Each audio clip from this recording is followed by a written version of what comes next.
Yeah, Fuzzy's a great competitor, and you know, you can't let the whistling and the humming and the joking fool you. You know, the players out here who know Fuzzy best, you know him as one of the great competitors. He's got to have a heart of a lion. Dave in South Dakota, how are you tonight? Dave, you there? Come on, Dave, you can talk to us. Don't be afraid of Fuzzy. Okay, yeah, maybe he's not with us. Well, by the way, Dave, how's the pheasant hunting in South Dakota? No, I'm just kidding. You know what story I forgot to ask you about the 84 Open? Not about the towel, which is the famous story, of course. You thought he made birdie, and of course he had made par, and you tied. The telephone story. Nobody knows that. Yeah, most people don't realize what I did on that the playoff day, Monday morning, and I'm trying to break them. The crap that goes on, the heat, the press is telling us all this other stuff. There was kind of spit and rain and everything. And Greg and I are good friends. I mean, we're both very competitive. We both enjoy going head to head. But I carried a telephone. I had a contract with AT&T for over 10 years, 11 years or something. And I had a telephone in my bag, had it wired up, where I just pulled the wire out and I just handed it to him. I said, "Here, it's for you." And it kind of broke up the tension, you know, after in the playoff, the very first hole, and it was laughs after that. We had a great time. You know, one of the ways that story's come down is that you handed him the phone and said, "This is your chance to make one last call." No, I didn't say. Well, I might have said that to him, but I really can't remember. You know, we're talking '84 now. I've had a lot of moons go up and over, you know, since then, but I can't remember that. But I know we had a good time though. Eddie in Indiana, you say hello to Fuzzy Zoeller. Yeah, Fuzz? Yes. Yeah, this is Brother Eddie. How are you? I'm doing fine. You're looking good on TV. We're here at Nanner's house, and we're just checking on you. And Judy Huber's got a question for you. Is that okay if she asks you? Well, yes, Eddie, go right ahead. Hold on a second. I mean, you are blood, partner. You can go ask anything you want. Hi, Fuzz. This is Judy. I just wanted to know if you could tell us something about that Humpty Dump shot. Oh, Judy, the Humpty Dump. Yeah, let's. I got to explain this, Pete. It's a long story. I'll sit back. The wives were in a scramble, and Judy Huber's noted for her Humpty Dump shot. We were at dinner, and she was explaining this 3-wood that she had hit. Wasn't hit real well, obviously, but it kind of went over one of those bumps and moguls and everything, rolled down about 3 feet from the hole, Judy. So I kind of abbreviated. I said it was a Humpty Dump shot, you know, Judy and her Humpty Dump. But that's the Humpty Dump. But that is my brother. Hey, Brother Eddie, right? Yeah, I can't see you. Could you put yourself on TV? Yeah. So that's the whole family sitting around at home? I guess obviously they're sitting around. The golf channel reaches we're at Banana's house. Oh, they're over to a friend's house over there. Yeah. I'll have them back to you in about an hour. Hey, good luck tomorrow. You got it. Thank you. Bye-bye. Thanks for calling. When you and Greg played a couple of years ago at TPC in the Players Championship, and he shot that 24 under and you shot 20, and that's about as good as two fellows can play. Well, I'll be very honest with you. That's about as well as I could play the TPC. I mean, I did everything right that week. It's just that Greg did it a little better. And there's, you know, I hit the fairways, I hit the greens, I made the putts you had to make, and it seemed like every time that Greg hit one just a little offline, like we've kind of known him to do earlier on in his career, you know, the wild shot that he'd chip it up within 10, 15 feet and hose the putt, make the putt that would save his round. And he did that a couple of times during that round, but he was not going to be caught. He had that look in his eye, and that's fine. I mean, I don't mind. I love battling him. He's a great competitor. What's the difference between the new Greg and the old Greg? Well, I think he manages his game a little better. He doesn't hit those real offline shots like he used to. I mean, when he misses now, he's only missing like a fairway by maybe a yard or two. He's not missing it by 30, 40 yards.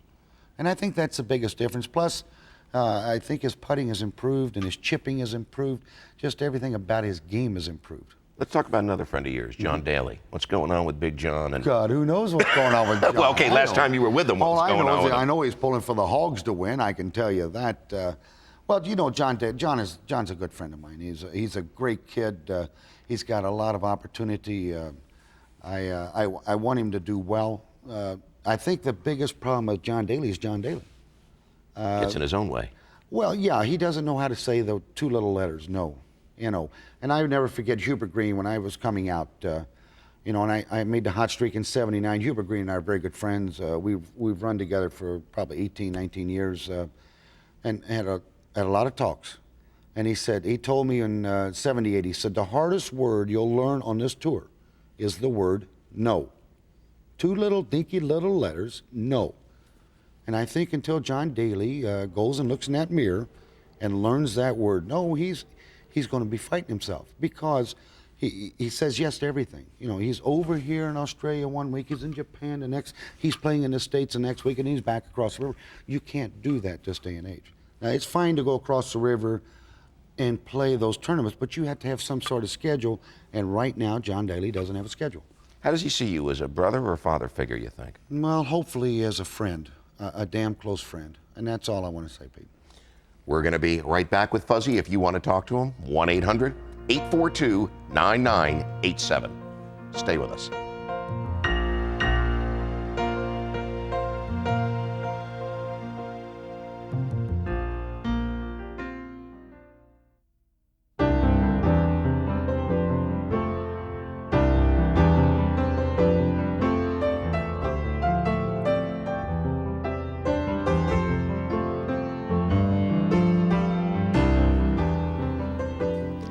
You had the surgery in '84 and came back in '85 to have what may have arguably been your best year. Oh, yeah.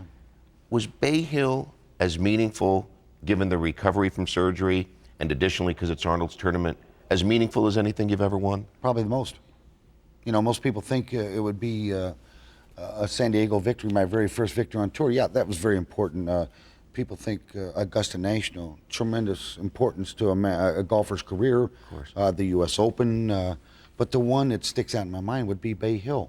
You know, I had just 6 months laying without picking up a golf club, and the doubt in the mind, you know how your mind plays games with you in this crazy game, but the doubt that I had not being able to get back to that level that I was before everything happened, and then all that just kind of was a relief. After I found it and proved to myself after only, I had 3.5 weeks of practice, played 2 tournaments before then and came here and won. That relieved all the doubt, and I was on my way. Pretty great stuff. Nathan from Louisiana, you're on Golf Talk Live. Hello, Peter. Hello, Nathan. Mr. Zoeller. Yes, Nathan, go right ahead. I'm a junior golfer who loves the game, but I feel I spend too much time in the Louisiana sun. How do you protect yourself from the sun? Nathan, that's a good question, buddy. I must tell you now, every morning when we always go in and we shave, we shower, and right after I come out of the shower, Nathan, I put on a good sunblock parts. I mean, I cover my arms, my ears, my face. You know, I'm not a man for a hat. A lot of people like to wear hats. I am not a hat man. I do wear sunglasses that are prescription because I can't see at a distance anymore. That's something that happens when you get a little older. Your mom and dad will tell you about that. But wear yourself a sunblock at 15 to 20, maybe a 25 sunblock. And stay out in the sun and enjoy yourself, bud. Keep practicing. Marcia in Indiana, how are you tonight? Marshall, excuse me. Are you there? Yes. Yes. Fuzzy, or Peter, your show is great. Thank you. I bought the satellite just to watch the Golf Channel. Hey. We're thrilled to hear that. Tell all your friends. Sure will. Fuzzy, I played your course today for the first time. Very, very nice place. I ran into your wife. She signed my golf cards, or my scorecards, because you weren't there. But Wait a minute, Marshall, you're talking about Covered Bridge now, right? yeah. Oh, you ran into my wife at Covered Bridge? Yes. No wonder I couldn't get a hold of her today. Hell, she was down playing She golf, signed for the card. God's sakes. Diane, right? That's my wife, Diane, yes. Okay, very, very nice lady. I want to tell you, everybody there was very polite. I will return. I drove 135 miles southeast to get there. Tell us about your day. My question for you is, how do you rate your course to some of the courses that you play on tour? Well, again, Marshall, you know, I didn't build Covered Bridge to be a monument. I built Covered Bridge to be fun for everyone to play.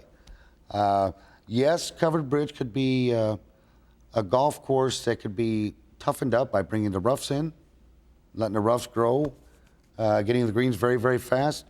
But again, I don't want to do that for our John Doe public like yourself. I don't want my wife mad when I come home and have her mad at her golf game because she couldn't bust an egg. I like to see everybody happy. You know what I mean? But Covered Bridge is a very good golf course. We're very proud of that golf course at home. Dick in Ohio, please say hi to Fuzzy. Now a Billy Mayfair fan. That was a great interview. My question for Fuzzy. You like to talk while you're out on the golf course. Does it adversely affect your game when you're out there with a quiet player? Well, Dick, let me just say this. Yeah, there are certain players that I do enjoy playing with, certain players that I play better with because the mix of camaraderie that we have together. There are certain players that drive me crazy. That are the quiet players, the ones that don't say much. And when they hit a bad shot, worst of all, they don't have any reaction to it. You know, it's like they're afraid to say something because the man upstairs is going to throw a dagger at their heart or something. You know, let it go. Let it be human, for God's sakes. Go ahead and say it and get it off your chest. Are you going to become a professional whistler? I mean, what is that tune? I don't know. You know, it's amazing, Pete. You know, people ask me all the time, what do you whistle? Oh, I know. It's nothing. I mean, I've heard it. Well, about the only one I can tell you. I do whistle on Sundays now. On Sundays, kind of late around, I will whistle back home again in Indiana because I know I've got 3 or 4 more weeks on the road. But that's about the only tune that I remember that I whistle. It's all spontaneous. Can you play it for me?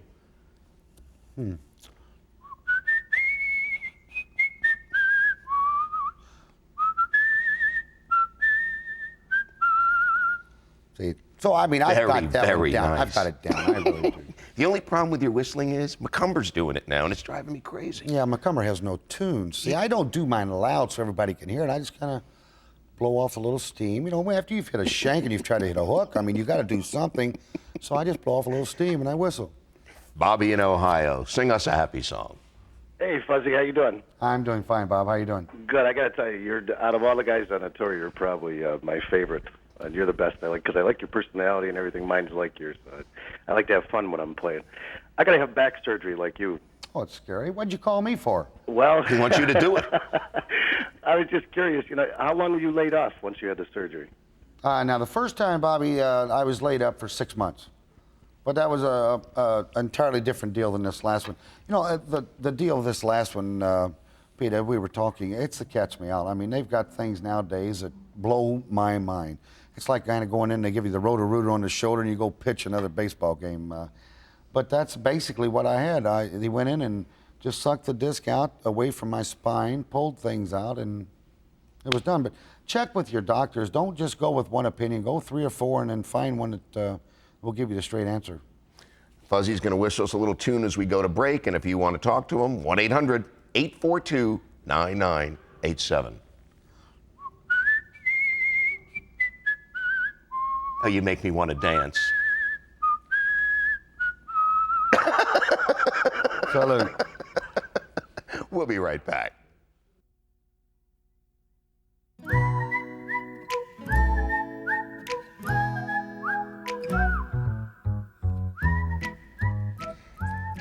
You know, one of the misconceptions about your relationship with Kmart has seemed to me to be that people were offended that you were taking away business from club pros. But my theory is there weren't any clubs at the low end of the market, price-wise, Good theory. for new players.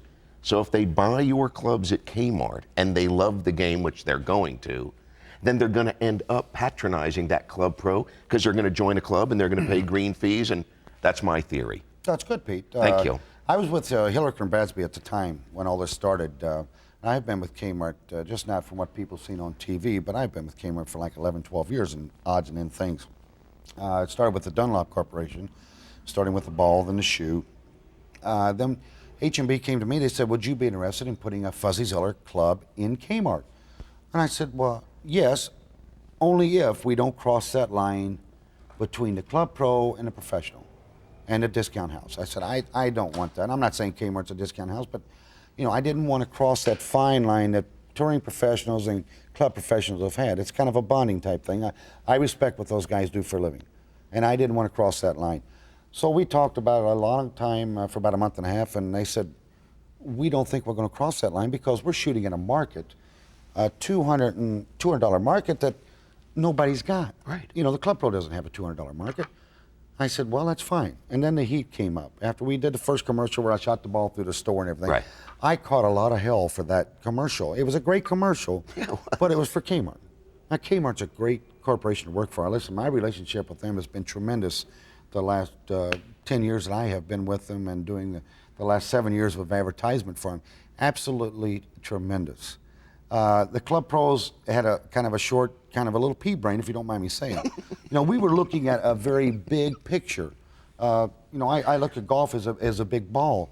They buy here, and sure as hell they're not going to go back to Kmart to buy another set. They're going to go graduate. They're going to start here, then they're going to walk around here, take lessons from the pro. The pro's going to make all the advantages. And we thought it was a big plus for the game of golf to get more people involved in the game. And I, in no way, ever meant to cross that line between the club professional and the touring professional. And people don't even realize that you can get that surgery at Kmart in a drive-through thing right now, right? Well, I tell you, if it keeps going like, if it was that easy, we ought to be able to do that. Help a lot of people with bad backs, I'm telling you. Lois, please say hi to Fuzzy. It's Fuzzy. Yes, Lois. Oh, this is great to be able to say hello to you. Well, thank you. And Peter, I love your show, and I've been a subscriber since it first was offered here in South Carolina last July. Thanks for being with It's us. great. Thank you. Fuzzy, I was wondering what your opinion is of the LPGA. Well, now, Lois, I got to tell you, those ladies are very talented and very gifted. Really, for an amateur standpoint, an amateur who watches golf, they can really relate to where the ladies hit that ball, except for maybe a Laurie Davies. Laurie does have an exceptional long golf ball, and she's kind of the John Daly of the LPGA Tour. Absolutely. But, I respect anything those women do out there. I think it's wonderful. They've got a great touch. They don't hit the ball as far as the men, but yet their game's about as similar. You know what I mean? They still have to play those same shots. They play those hooks, those fades, even at a shorter type version. And you can watch the ladies, of course, on the Golf Channel right through Sunday, the Ping Welch, televised live here. Mark from Virginia, how are you? Pretty good. How you doing? Doing fine. Thank you for calling us. Just want to say you got a great show going there, Pete. Thank you very much. Fuzz, You tell them. I just want to ask you, in your opinion, as far as overall difficulty, which is the hardest course on the tour for you? The hardest golf course for me, Mark, that's a very good question. Really, to be very honest with you, when you're playing well, there's not a golf course out there that's very difficult. But boy, when you're hitting it just a little off, they're all very tough. I'm going to say probably the hardest one for me is Doral. I don't play Doral only for one reason. When I go play Doral, I go out and I work my little tail off and I work it off and I shoot 72, 73, 71. That's the best I've ever shot, I think, at Doral. Maybe a 69 thrown in there. So I don't go there. I mean, I feel like the golf course just beats me to death mentally and physically. So why go? Why be miserable for 4 days when there's other golf courses? And that's the thing about the touring pros. I mean, they say we don't play golf every week. Well, that's right, we don't. We play golf courses that are suited to our golf games. That's the reason why we have one every week. One of the tournaments that I'm surprised that you haven't won is the British Open. You usually play pretty well there. I mean, great chance a couple of years ago. Do you love going over? I enjoy that. The British Open is one of my favorite tournaments. I enjoy not only the challenges of the golf courses that are entirely different than what we play here in the States, but the weather. I mean, one morning you might walk out there in short sleeves, and by the time you got to 18, you got your Dickies on, you got your cashmeres, you got your rain gear on. It's the wildest. It's a hoot to go play golf over in Scotland or even in England. The way the game was meant to be played. Well, it is. I mean, you have so many options over there, and I think that's what you want to do when you design a golf course. Give the player the options. Now, only here in America do we have to hit the ball up in the air. Right. Over there, you could play 15 different type shots. You could pitch and roll. You could play hooks. You play slices up there and let it bounce up. And I'm not sure that's not more fun. It's fun unless the ball's bouncing crooked. And I've got to tell you something, Pete. It's miserable when it's doing that. And I've been both ways. I've had the good bounces, and I've had the rude bounces. And that's why they call it golf. That's Rick right. in Florida. This is Fuzzy Zoeller right here for you. Hey, Fuzzy, how you doing? I'm doing fine, Rick. Good to talk to you. You've been a fan of mine for a long time, since I guess you just started on the tour. I've got a question for you. I've got a daughter that's playing at Florida State on the golf team.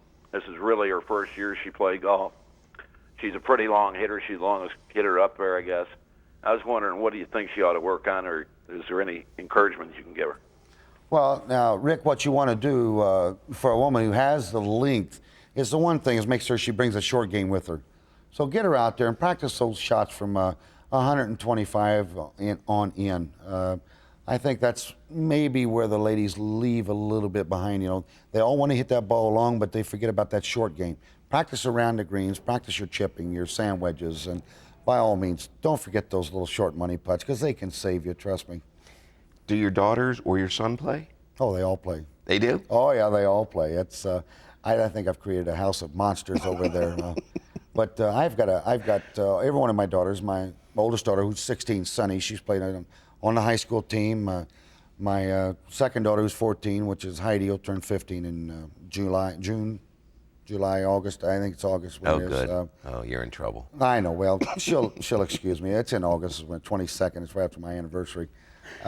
She's going to play on the high school team. But I have a 10-year-old daughter, Gretchen, 11-year-old Gretchen, that she could have the most talent. I mean, it just seems like she's got such a natural instinct for the game. She's got a great feel for it.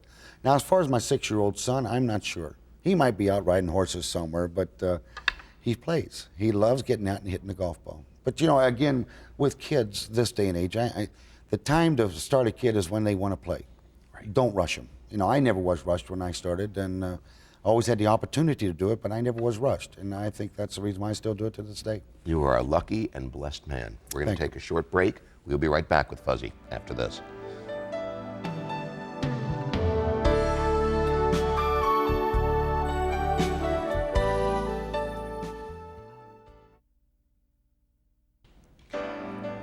What's the most fun part of your life right now? Doing what I'm doing right now. Would you change anything? I wouldn't. No, I really wouldn't. I mean, I think I've been one of the most. I've been a very blessed person. I really have. When I started out at 7 or 8 years old, my goal was to make it on the PGA Tour. I've done that. I've tasted the victory. I've tasted defeat. I've had the highs and lows that come with the professional sports. Hell, I can't ask for any more. When you turn 50, why do I have the sense that playing the senior tour and the grind may not be in the cards? Well, no, I'm not going to be a greedy pig. Those guys those senior citizens out there are a bunch of greedy pigs. They play golf every week. It's like going to the ATM machine. Well, I'm telling you, not cha-ching. Yeah, they think it's a slot machine out there. Throw a couple quarters in, they make a lot of money. That seniors tour is wonderful. I mean, it's given those guys a second life. You know, instead of going in and taking a club job from somebody, these guys are doing what they enjoy doing, which is the tour life. They enjoy touring, and that's where they should be. But you like the balance of being home and fishing and hanging with the kids. I mean, you're just as happy to do that as anything else in the world, aren't you? Well, you know, I'm an outdoors person. I enjoy the outdoors. You know, to me, there's nothing better to be out in the woods, freezing to death, waiting for the ducks or whatever, just to watch Mother Nature turn on. You know, most people miss that part of the day. We were out there this morning at the golf course, and it was absolutely gorgeous. The birds started chirping. I mean, it's like somebody just flipped on a light and said, okay, another day. And that's the greatest part of the whole day is the morning. What advice would you give to kids who have an attitude or a temper problem or take the game too seriously? Tell us why your perspective works. Well, now, Pete, wait a minute. I had a temper when I was 11, 12, 13 years old. I broke clubs. I threw clubs. Get it off your chest. Go ahead and break them early. But learn. I mean, my dad told me, he said, son, he says, you've got to wise up. He said, these, first of all, are very damned expensive.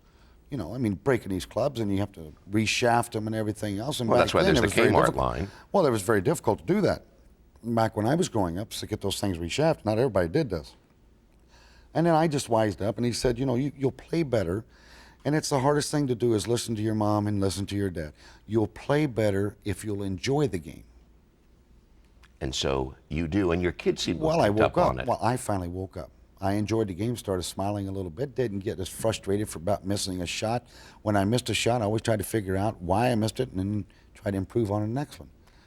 Some people haven't figured out that you can't hit the next shot good if you don't let the last shot go. Well, that's good, but that's fine. Some people can do that. Some people can let it go like that. But with me, see, I used to carry it on. And I mean, I have a violent temper, but you got to dig deep to get it out. I mean, you've really got to make Fuzzy Zoeller very, very mad in order to see that temper. Now, there's been an official out on tour that has seen it, and I've got fined pretty hefty for it, but I had a damn good reason to say it, or I wouldn't have said it. I just wish you hadn't have been so moody here tonight. Hey, thank you, buddy. It's great to have you here. I enjoyed it. Thank you Good luck very this much. year. I'm I so hope glad you're everybody, pain-free. I hope everybody hits that big hole and straight down the middle of the fairway, and This no could be little your short year, too. rights. God bless you and the family. Good to have you here. Good night, everybody. We'll see you tomorrow night right here on Golf Talk Live. Thanks for being with us.